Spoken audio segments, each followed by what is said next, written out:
जय माता रानी दोस्तों, आप सभी का बहुत बहुत स्वागत है आपके अपने चैनल राधा कृष्ण ऑफिशियल में। उम्मीद करती हूँ आप लोग बहुत अच्छे होंगे। तो ये बताने के लिए कमेंट बॉक्स में जय श्री विष्णु जरूर लिखिएगा। तो चलिए दोस्तों, आज हम इस वीडियो में कार्तिक मास की कथा सुनेंगे। कार्तिक महात्म का 16वां अध्याय आज आप सुनेंगे। तो आप लोगों से निवेदन है कि आप लोग कथा सुनने के बाद आप लोग वीडियो को लाइक और चैनल को सब्सक्राइब जरूर कर दीजिएगा, क्योंकि एक आप लोगों के एक लाइक से मुझे बहुत ही मोटिवेट मिलता है। तो वीडियो को लाइक तो जरूर ही कर दीजिएगा।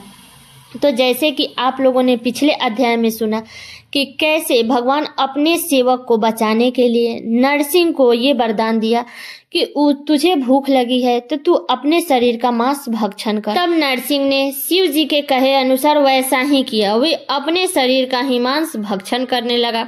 अब उसके पास में केवल सिर मात्र बच गया था। ऐसे कृत्य देख करके शिव जी प्रसन्न हो गए और वह अपना आज्ञा पालक ज्ञान अपना परम प्रियगण बना लिया।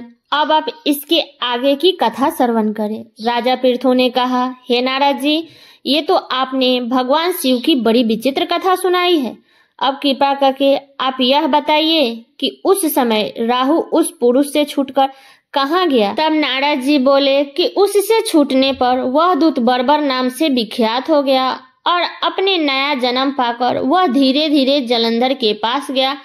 वहां जाकर उसने शंकर जी की सब चेष्टा कही। उसे सुनकर दैत्यराज ने सब दैत्यों को सेना द्वारा आज्ञा दी और कालनेमी और शुंभ निशुंभ आदि सभी महाबली दैत्य तैयार होने लगे। एक से एक महाबली दैत्य करोड़ों करोड़ों की संख्या में निकल युद्ध के लिए जुट पड़े। महाप्रतापी सिंधु पुत्र शिव जी से युद्ध करने के लिए निकल पड़ा। आकाश में मेघ छा गया और बहुत अपशकुन होने लगे। शुक्राचार्य और कटे सिर वाले राहु सामने आ गए।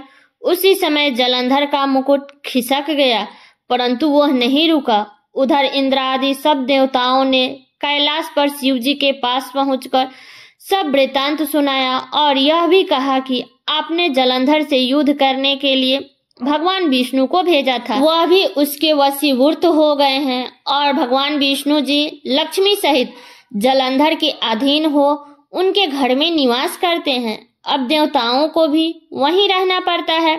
अब वह बलि सागर पुत्र आपसे युद्ध करने आ रहा है। अब आप उसे मारकर हम सबकी रक्षा कीजिए। यह सुनकर शंकर जी ने विष्णु जी को बुलाकर पूछा, हे ऋषिकेश, युद्ध में आपने जलंधर का सहारा क्यों नहीं किया और बैकुंठ छोड़कर आप उसके घर में कैसे चले गए। यह सुनकर भगवान विष्णु जी ने हाथ जोड़कर नम्रता पूर्वक भगवान शंकर से कहा, उसे आपका अंशी और लक्ष्मी का भ्राता होने के कारण ही मैंने नहीं मारा। यह बड़ा वीर और देवताओं से अजर है। इसी पर मुग्ध होकर मैं उसके घर में निवास करने लगा। विष्णु जी के इन वचनों को सुनकर शंकर जी हंस पड़े। उन्होंने कहा, हे विष्णु, आप यह क्या कहते हैं? मैं उस दैत्य जलंधर को अवश्य मारूंगा। अब आप सभी देवता जलंधर को मेरे द्वारा ही मारा गया जान अपने स्थान को जाइएगा। जब शंकर जी ने ऐसा कहा तो सब देवता संदेह रहित होकर अपने स्थान को चले गए। इस समय पराक्रमी जलंधर अपने विशाल सेना के साथ पर्वत के समीप आ कैलाश को घोर सिंह नाद करने लगा। दैत्यों के नाद और कोलाहल को सुनकर शिव जी ने नंदी आदि गणों को उससे युद्ध करने की आज्ञा प्रदान की। कैलाश के समीप भीषण युद्ध होने लगा। दैत्यों के अनेक प्रकार के अस्त्र शस्त्र बरसाने लगे। भेड़ू, मृदांग, शंख और वीरों तथा हाथी, घोड़े और रथों के शब्दों से शब्दित हो पृथ्वी कांपने लगी।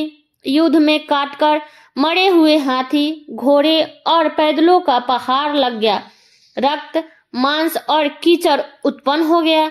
दैत्यों के आश्चर्य शुक्रा जी अपने मृत संजीवनी विद्या से सब दैत्यों को जिलाने लगे।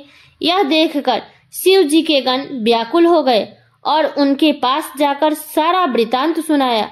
उसे सुनकर भगवान रुद्र के क्रोध की सीमा न रही। फिर तो उस समय उनके मुख से एक बड़ी भयंकर कृत्या उत्पन्न हुई, जिसकी दोनों जंघें ताल वृक्ष के समान थी। वह युद्ध भूमि में जा सब असुरों का च्वरण करने लगी और फिर वह शुक्राचार्य के समीप पहुंची और शीघ्र ही अपनी योनि में गुप्त कर लिया। फिर वह स्वयं को अंतर्धान हो गए। शुक्राचार्य के गुप्त हो जाने से दैत्यों का मुख मलिन पड़ गया और वे युद्ध भूमि को छोड़कर भाग गए। इस पर शुंभ और निशुंभ और कालनेमी आदि सेनापतियों ने अपने भागते हुए वीरों को रोका। शिव जी के नंदी आदि गणों ने भी, जिसमें गणेश और स्वामी कार्तिकेय जी भी थे, दैत्य से भीषण युद्ध करना आरंभ कर दिए। अब आप इसके आगे की कथा आप अगले अध्याय में सुनिएगा। तो ये कथा कार्तिक मास का 16वां अध्याय यहीं तक का था। तो कैसा लगा ये कथा आप लोग कमेंट करके जरूर बताइएगा। चैनल पे नए आए हैं तो सब्सक्राइब कर लीजिएगा, बेल आइकन को प्रेस कर दीजिएगा, जिससे मेरे वीडियो का नया नोटिफिकेशन आप सभी के पास में सबसे पहले पहुंचे। और वीडियो को तो लाइक जरूर कर दीजिएगा, क्योंकि आपके एक लाइक से मुझे बहुत ही मोटिवेट मिलता है। तो वीडियो को लाइक कर दीजिएगा और वीडियो को शेयर कर दीजिएगा, ताकि हर कोई कार्तिक महात्म्य का 16वां अध्याय सुन सके। तो चलिए दोस्तों, मिलती हूँ अगले वीडियो में किसी नए वीडियो के साथ में। तब तक के लिए नमस्कार।